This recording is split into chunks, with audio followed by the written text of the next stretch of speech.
chaotic end of a bitter war. The world's largest airplane is loaded with orphans and headed for safety. Advancing throttles now. Time. Go. We needed to get out of missile range. There was this loud explosion. One quick bang. What was that? The plane is out of control. I kept going faster and faster and faster.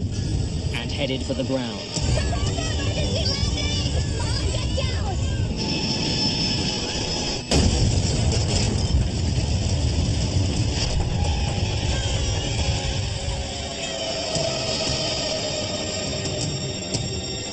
And then it was quiet.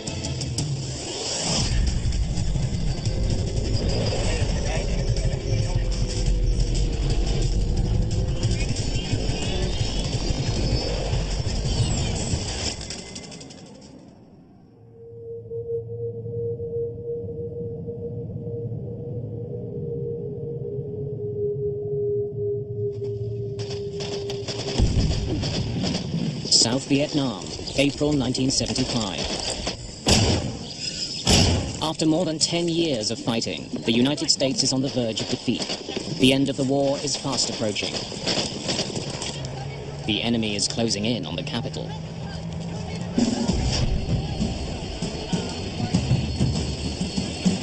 On April the 4th, at a military base in the South Vietnamese capital of Saigon, a strange cargo is being loaded onto an enormous C-5A Galaxy. This is one of the largest planes in the world.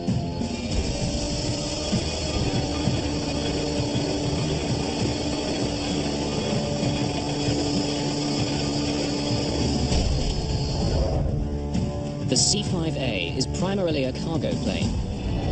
Its hold is wide enough to carry tanks and tall enough to move buses. Above the cargo area, there's a small number of seats. Both the passenger area and the cargo bay are being pressed into service today. Dozens of Vietnamese orphans are being loaded onto the plane to be flown to safety. There are thousands of orphans to be flown out before the North Vietnamese take Saigon. Barb Adams works for the American Embassy. She and her daughter Linda are also fleeing. On April 4th, my mom came home and told me that I had 1 hour to pack one suitcase and that we were going to be escorting the orphans on an orphan airlift back to the United States. When my mother and I went upstairs to the troop compartment, there's traditional airline seats, and all of the seats were filled with babies.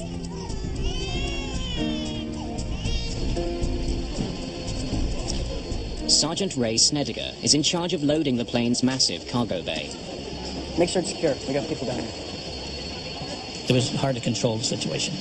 So many people were there, so much news media, so many people from the orphanages, so many military people, that it was actually pure chaos.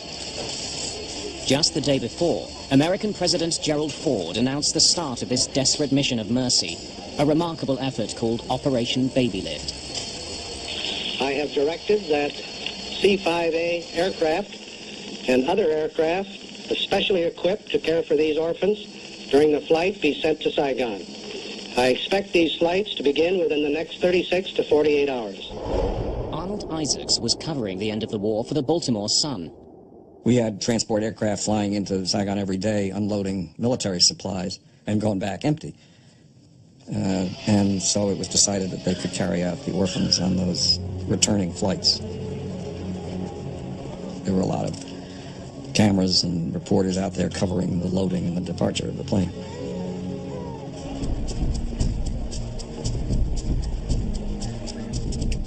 Captain Bud Traynor is in charge of Operation Babylift's first flight. I got a call from the command post back in the States, and they said to me, how many people could you take out of Saigon if you were asked? Because of the last-minute nature of the flight, they're running behind schedule. The plane is already 5 hours late, and Captain Traynor wants to be in the air. He orders the cargo bay doors to be closed. Tell me what's... Doors closed. Loadmaster closed cargo bay doors.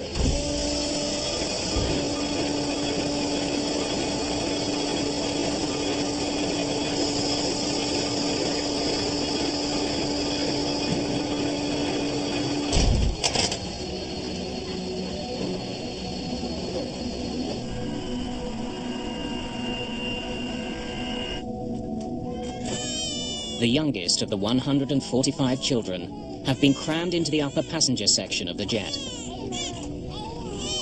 My mother and I were both assigned 3 rows of seats with maybe 4 to a row. So it would be 12 to 15 babies that we would be taking care of on the flight, feeding them, changing them, whatever they needed to have done.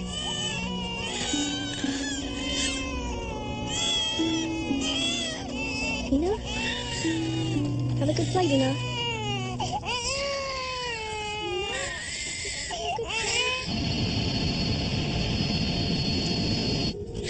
There are 102 older children in the cargo area below. A number of adults from the American Embassy are also down here, keeping an eye on the orphans.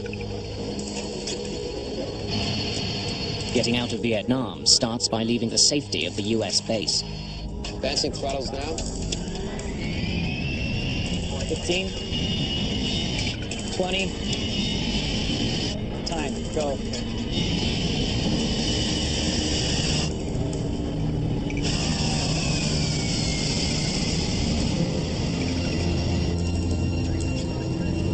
You're up.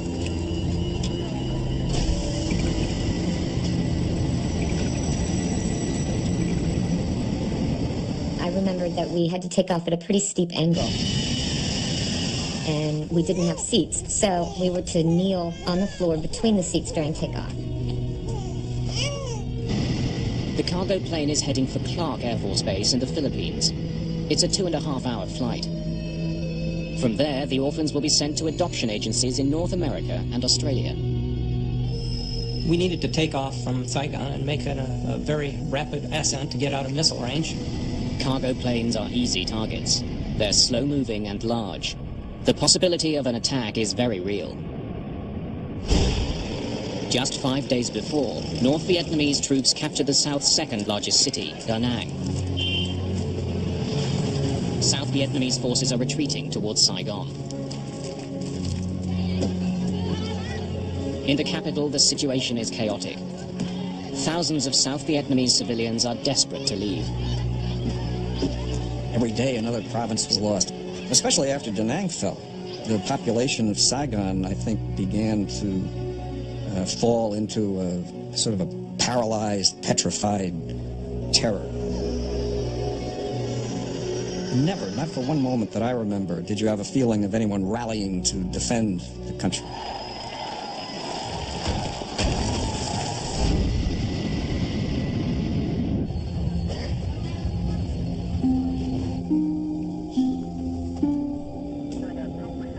How's the air in the troop compartment?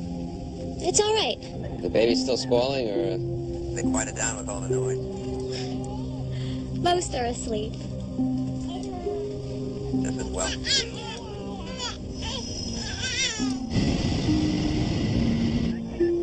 Then, shortly after takeoff, as the plane climbs through 23,000 feet,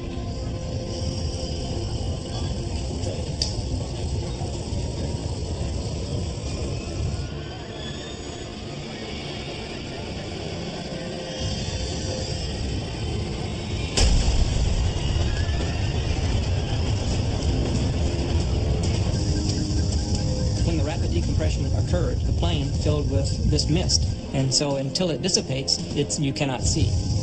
And there was this loud explosion, one quick bang. What was that? And she said, I'm not sure. And you could feel the plane heading downward. Debris started flying around.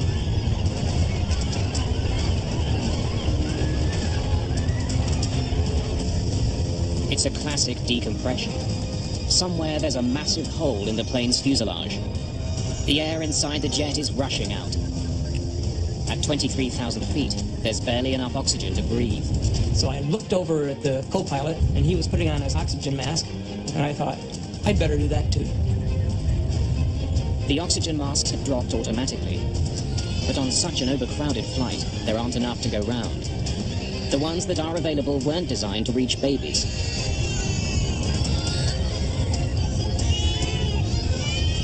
As I looked out the window, I saw the ocean, and I said to my mom, I said, we're crashing, aren't we?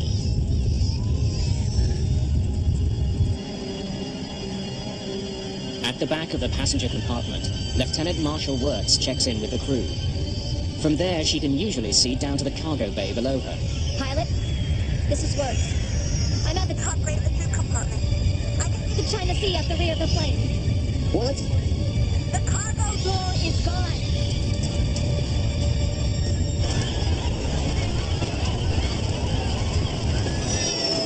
With more than 300 people on board, Captain Bud Trainor's jet has lost its breathable air.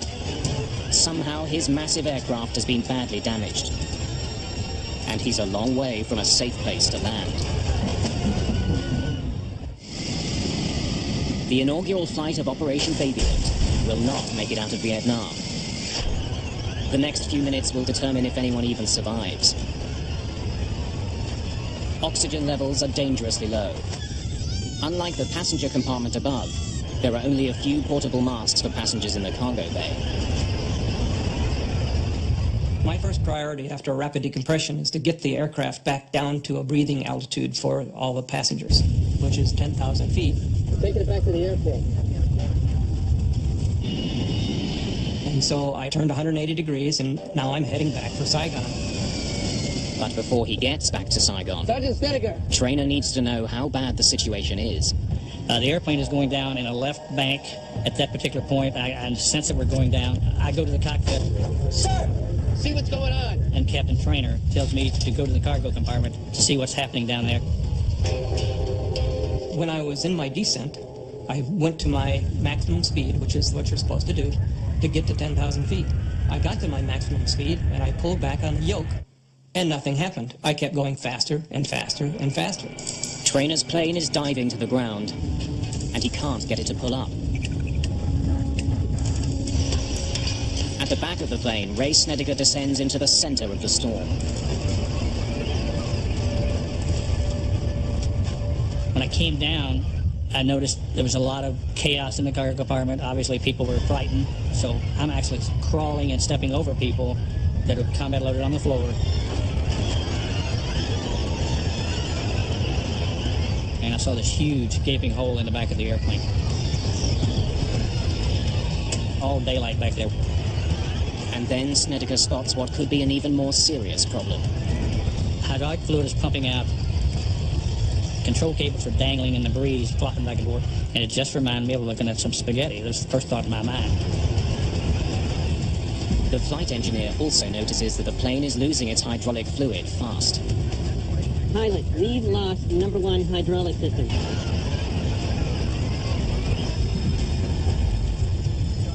We've just lost number two hydraulics. Hydraulic fluid helps the crew move the massive control surfaces on the plane. The rudder and elevator at the back, and the ailerons and flaps on the wing. There are 4 separate hydraulic systems on the plane. Now 2 of them are completely empty. And as Trainer dives towards 10,000 feet, his plane is going much faster than it should, and he can't pull up. And I kept pulling back on the yoke, thinking that I could slow down, pull back more and more and more. I'm not getting anything out of the yoke. How about you? Nothing. And we were just totally puzzled. What is going wrong? Pulling on his yoke should bring the plane's nose up and slow it down. If he can't pull the plane up soon, it'll plow straight into the ground. And I'm concerned at that point we're still falling. We're not leveling out. In the belly of the plane, Ray Snedeker reports what he sees to the cockpit. Pilot! Cargo bay! Go ahead. And I told him that the part of the ramp was missing, pressure door was gone, and hydraulic lines and control cables have been cut. The problem is now much worse than we thought. Declare an emergency. Saigon, this is Mac 80218, and we're declaring emergency. We require Immediate return to base.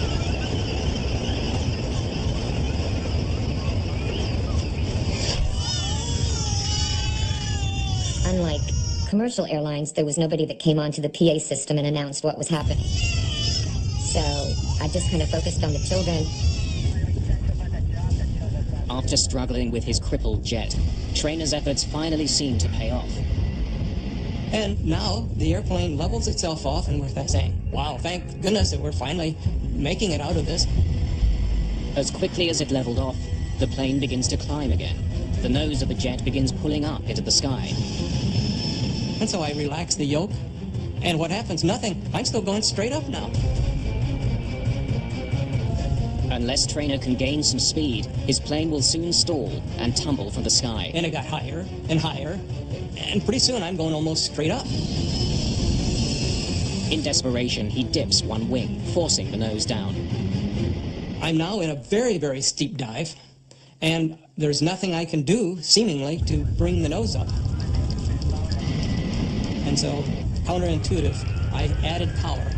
And when I did that, the airplane pulled itself out of the dive, and I started to go back up again. But this time, I stopped it at 10,000 feet and rolled out, and I realized that I had learned how to control the airplane. Trainer can't control his plane's pitch as he usually does, by pushing and pulling on his control column. Instead, by gently increasing and decreasing power to his engines, he seems to be able to keep his plane level. At that point, I realized that my only pitch control was the throttle. The plane has descended to 10,000 feet. There's now enough oxygen to breathe. 100, it's safe to remove our mask. Gear down, before landing checklist. I headed directly for Saigon and began a descent and began positioning myself for a final, much like you would in a glider.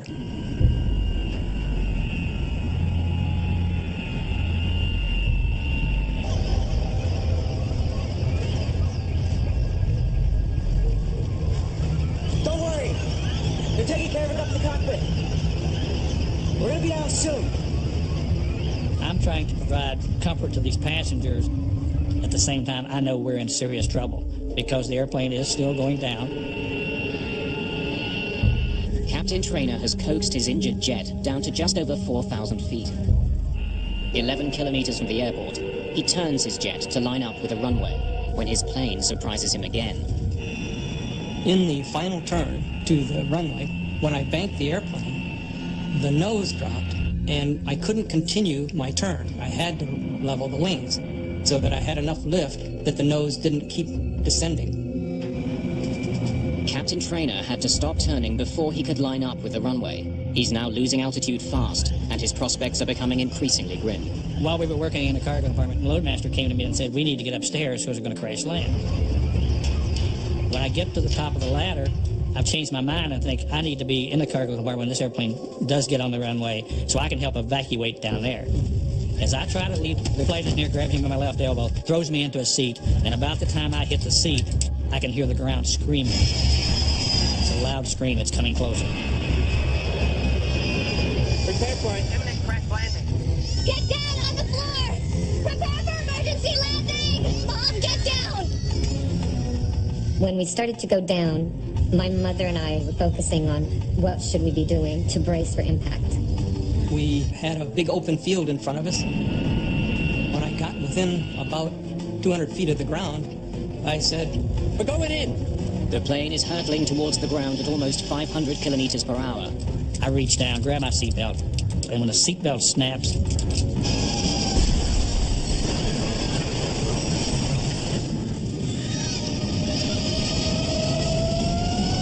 we touched the ground relatively easily, and we popped back in the air. The jump seat said to me, "Bud, we're going to make it." But I could see looming ahead of me was this huge, huge river. So I added power. My mom was on one side of the aisle, and I was on the other.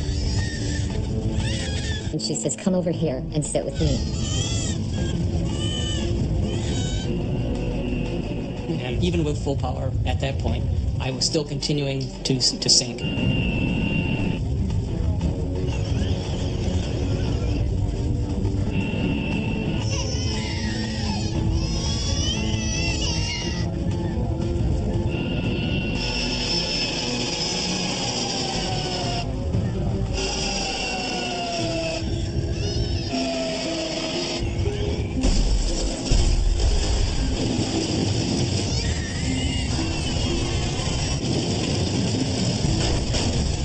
my whole life went into slow motion. The airplane is coming apart where I'm sitting. All kinds of debris is flying through the air. And it went on and on and on. It seemed like forever. When I was going upside down, I remember saying, goodbye to my wife a couple of times, because I was a gone.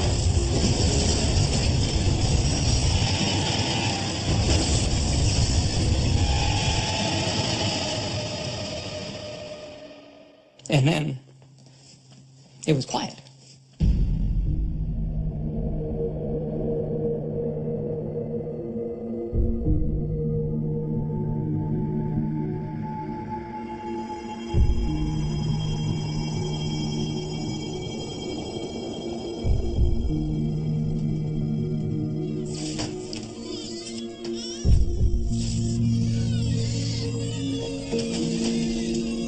When the plane came to a stop, I looked for my mom. I didn't see her anywhere.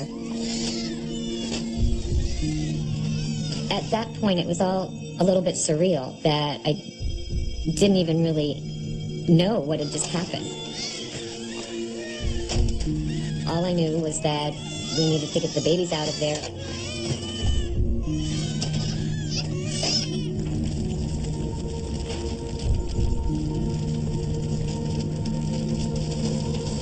Trainer and the rest of the cockpit crew have survived.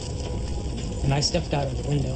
What was clear after you looked around, the airplane broke up into its component parts. The tail dropped off, the flight deck broke away, the troop compartment and the wings, they separated from the cargo compartment. The cargo compartment itself disintegrated, essentially. Behind the cockpit, the plane's wings, which hold the fuel tanks, are burning. The passenger section of the plane is largely intact and separated from the scorching heat of the burning wings. Lieutenant Wirtz and many others who had been in the passenger section survive. Then we started bringing babies out. And I could hear some helicopters coming. At that point, I was not looking for my mother because I had been assured that she was okay. I was to go to the hospital and just wait for her there. And then that's when I took a couple of the babies and walked over and got on.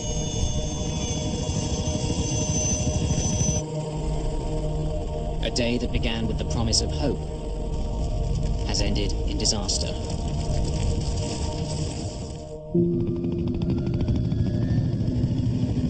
Just minutes after the crash of the first Babylift mission, rescue workers are on the scene searching for survivors. Almost everyone in the cargo area was killed instantly when the plane slammed down the second time. The dead, the injured, and the survivors are taken to hospitals in Saigon and Thailand. Since I was not injured, I just took a seat and was waiting for my mother while they brought in a lot of the babies. Then somebody came over to me and told me that my mother had died. I remember holding on for dear life, so she said, "Come over here and sit with me." Barb Adams' last decision was to be near her daughter. Just as I sat down on the floor, we must have hit. She flew forward somewhere. And that's the last time I saw my mother.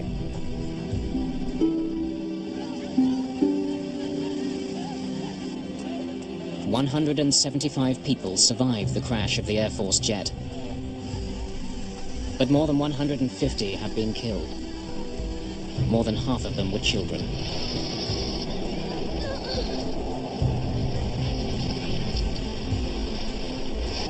And it was really such a blow in what had already been a very tragic and sad story of the collapse of South Vietnam. And then who would have thought that in the middle of all that tragedy, that the American Air Force would crash a plane full of Vietnamese babies and small children.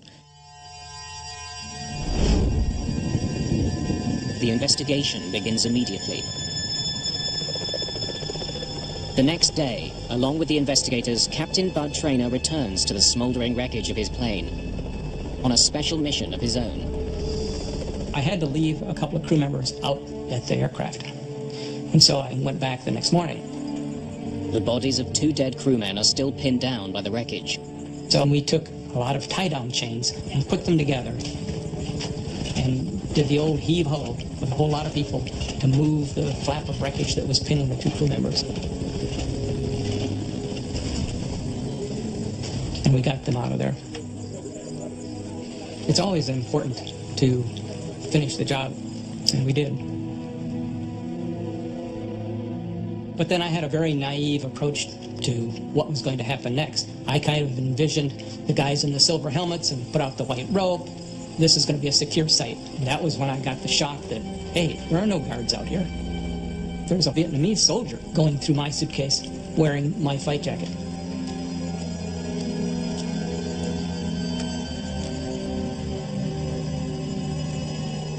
And he had an AR-15, and I didn't. That's my jacket. I'm Bud Trainer.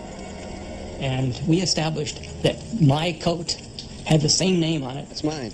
As my fight suit. And so the coat he was wearing was mine. So he begrudgingly gave me my coat and then proceeded to go through the rest of my suitcase.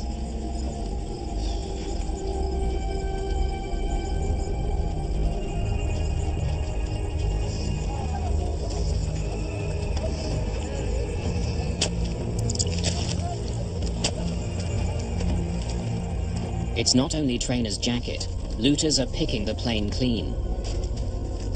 Dave Scheiding is a structural engineer with the Air Force. When we got to the site, we had some concern to begin with because there was a tremendous amount of civilian people out there actually picking up parts, which, of course, that didn't help us much as far as the investigation goes. He's part of a team that goes to Saigon to try to figure out why the plane crashed. This investigation was very unique from a couple of standpoints. First standpoint, of course, the people taking parts away from us, but second, the country was in extreme chaos. It was essentially falling. Frank Huskin is also part of the investigative team. The NBA and the VidCong are all around, and we were only out there during the daytime, but it was a very uncomfortable feeling. Very uncomfortable feeling. One of the first things we wanted to rule out was sabotage and a bomb. So we brought in dogs from the Philippines, bomb-sniffing dogs. Take him back there to the rear of the plane. With North Vietnamese soldiers so close, a direct attack or sabotage are obvious theories. Initially, they had all thought that it had been a bomb placed in the luggage compartment, or it had been a missile that shot the plane down. During the rush to board the aircraft, personal luggage was loaded but not thoroughly checked. This added to the speculation that a bomb may have been smuggled on board. The dogs find no trace of a bomb, and investigators find no evidence of explosive residue on the plane. It clearly wasn't attacked, but something had caused the cargo door to fail. We had to find the doors, if at all possible, to make sure that we didn't have a problem with other C-5s that would cause this type of crash. Soon, the massive C-5As will be desperately needed to get America out of Vietnam. Finding out what happened to this one couldn't be more urgent. It was beyond important. At the time, we had approximately 100 C-5 aircraft.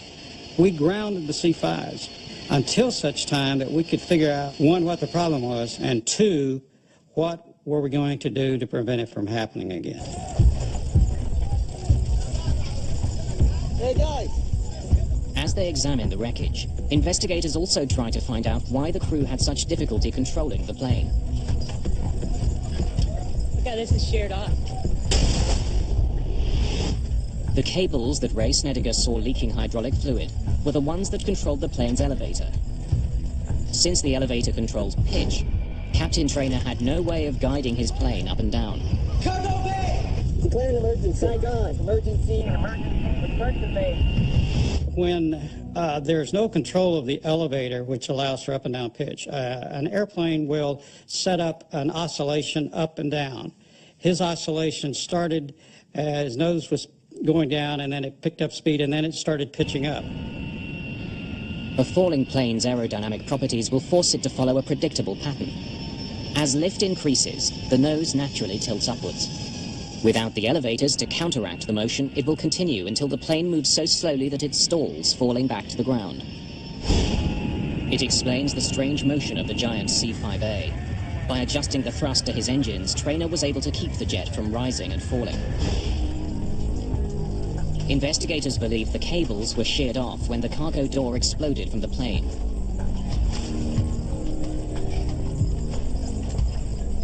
But they still don't know why the door failed in the first place.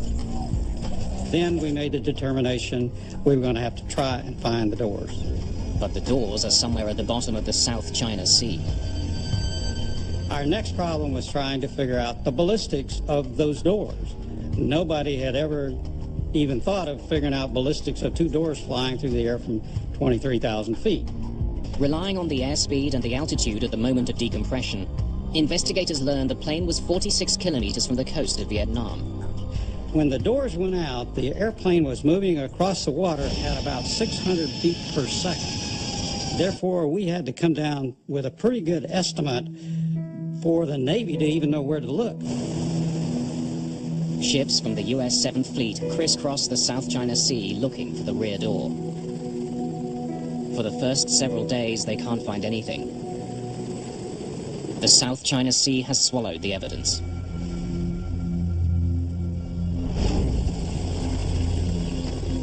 At the crash site, investigators are becoming increasingly frustrated. A great deal of wreckage has been stolen by scavengers. An important clue could be among the pieces taken away.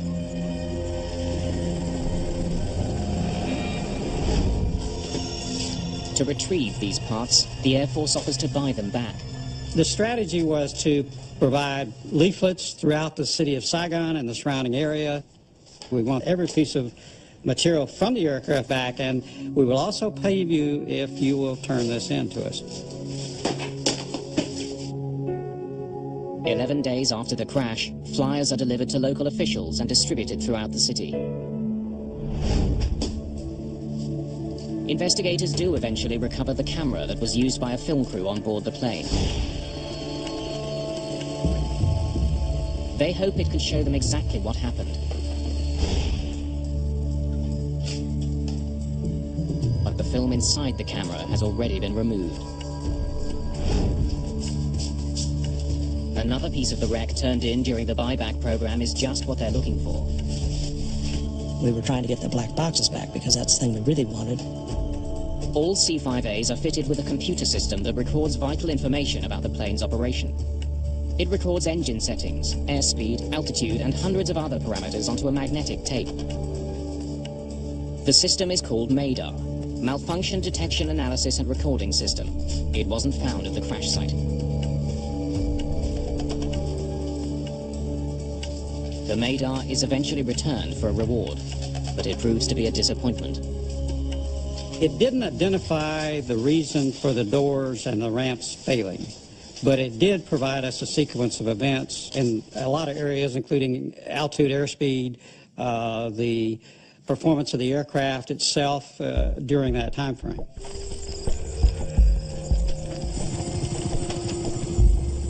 As investigators continue to look for the cause of the crash, the situation in Vietnam gets worse. 2 days after they receive the Mayday, the South Vietnamese president resigns.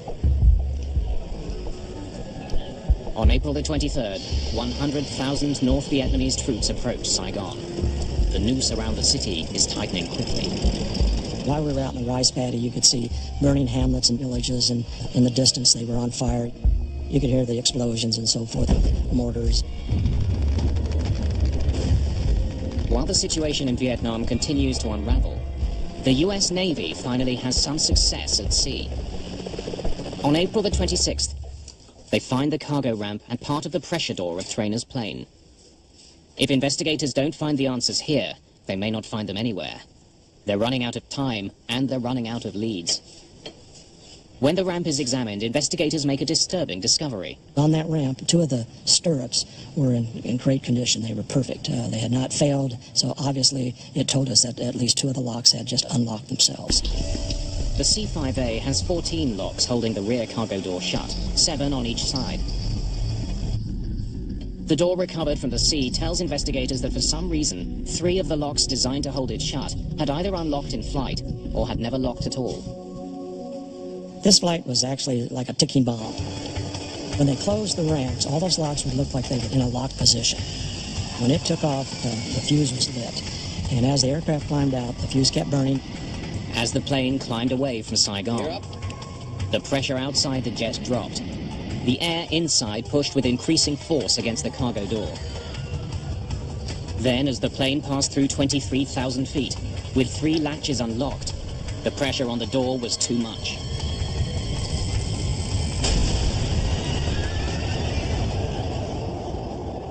With the 3 locks that failed all in a row, it was just too much load for the other 4 locks to actually pick up, and which resulted in the catastrophic failure of the ramp itself. But investigators still don't know why the locks failed. Before they can find the answer, the situation in Vietnam deteriorates completely. Saigon is under siege. On April the 27th, the investigators take all of the evidence they can and leave. It's simply too dangerous to stay. When we left Saigon, we were the last 2 C-141s to leave Tonson Air Base. They were essentially losing their country at that time, and after that it was only helicopters that got out. Investigators hope they have all the clues they need to solve the mystery of the crash. They know they won't be coming back to Vietnam to look for any more.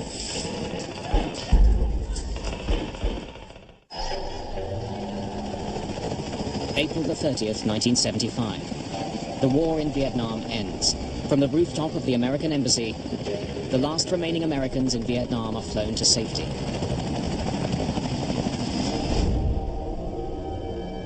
Back in the United States, investigators continue their work. Since the C-5 is in service around the world, they need to know why 3 locks on the cargo door failed. When we got back to Texas, it was to help us verify the failure sequence. Investigators discover something potentially alarming about the cargo plane's rear door. Parts from the C-5A were actually removed from the plane, cannibalized to service another cargo plane. The locks on the rear door of the C-5A are connected to each other by a series of tie rods. The rods can be lengthened or shortened to ensure the locks are completely closed. It's these tie rods which were removed from the Babylift plane. At the time, the enormous cargo planes were in constant demand. The Air Force was very short of parts, and so they came up with a standard practice for maintenance that they could cannibalize parts off of aircrafts that are not being flown. It's authorized, and it's a good operation if you respect it and treat it properly. The tie rods were replaced before the Babylift plane left for Saigon, but for some reason they hadn't held. To try to figure out what happened, investigators rebuild one of the locks that was supposed to keep the rear door closed. We essentially built a working model of that ramp, and we had to do that because we didn't get all the parts back because of the people picking them up, parts out in the ocean and everything that we never got back. Investigators aren't convinced that the problem is in the basic design of the lock. They suspect that before the plane left California, the engineers who replaced the rods didn't follow the proper procedures. When we're talking about the locks, the distances that we're talking about are very, very small. We could be talking about the 16th, 32nd of an inch difference between being locked and unlocked. The re-rigging was done before the plane left the United States. Show me how you re-rig it. After the locks were re-rigged, they should have checked to make sure they were working. That wasn't done. Without the check, no one would have noticed that the re-rigging was done improperly.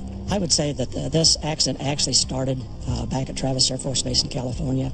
When the 2 tie rods that had been cannibalized earlier were replaced, they were not installed properly. Loadmaster closed cargo bay door. When the door was opened and shut in Saigon, there was a warning that not everything was perfect.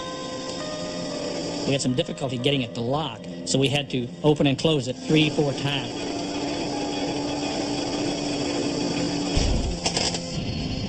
But it seemed to be routine, and in the heat of the moment, we didn't think anything about it. But 12 minutes after liftoff, as the plane continued to climb, the 3 improperly closed locks were forced open by the building air pressure. The remaining locks could not take the extra load.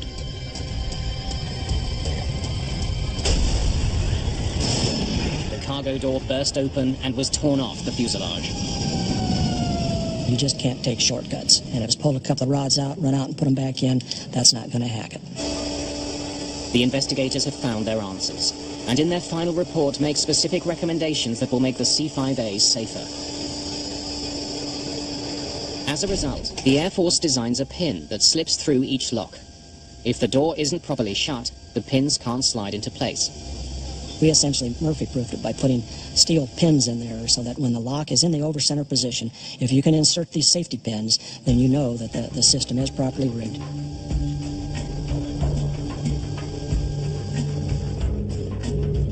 Ray Snediger retired from the Air Force as a Chief Master Sergeant. This mission was probably the most discouraging in some ways based on part of the outcome. But also, it was refreshing in the fact that we displayed such good airmanship, such courage, and we were able to save so many people. After 28 years of service, Bud Traynor retired from the Air Force as a colonel. I think everyone second-guesses themselves to see if there was something else that they could do. I am very fortunate in that I never found something that I said, I sure wish I had done X. It just wasn't there. That pilot did a super job. The fact that anybody survived this crash is just remarkable. The ones that were saved are very fortunate that that particular crew was in charge of that aircraft. Being a pilot myself, and knowing that they only had one aileron and 4 engines, by rights they all should have been dead. Investigation Board does not normally recommend decorations. That's not part of their job. But in this case, we recommended to the Air Force that they be considered for a high decoration. Surviving crew members, including Captain Bud Traynor and Sergeant Ray Snediger, were awarded medals by the Air Force for heroism and extraordinary achievement.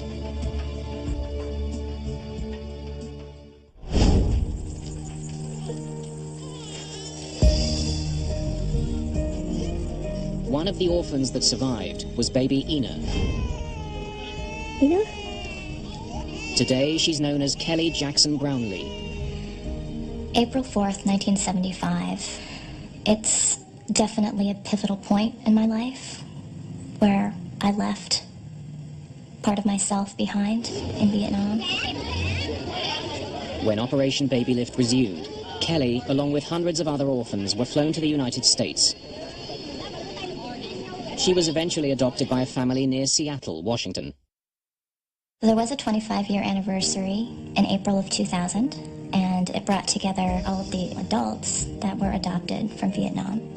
And I ended up meeting someone who was very special and actually ended up marrying. Chris Brownlee and his wife Kelly were both airlifted out of Vietnam on April the 5th, 1975, one day after the crash.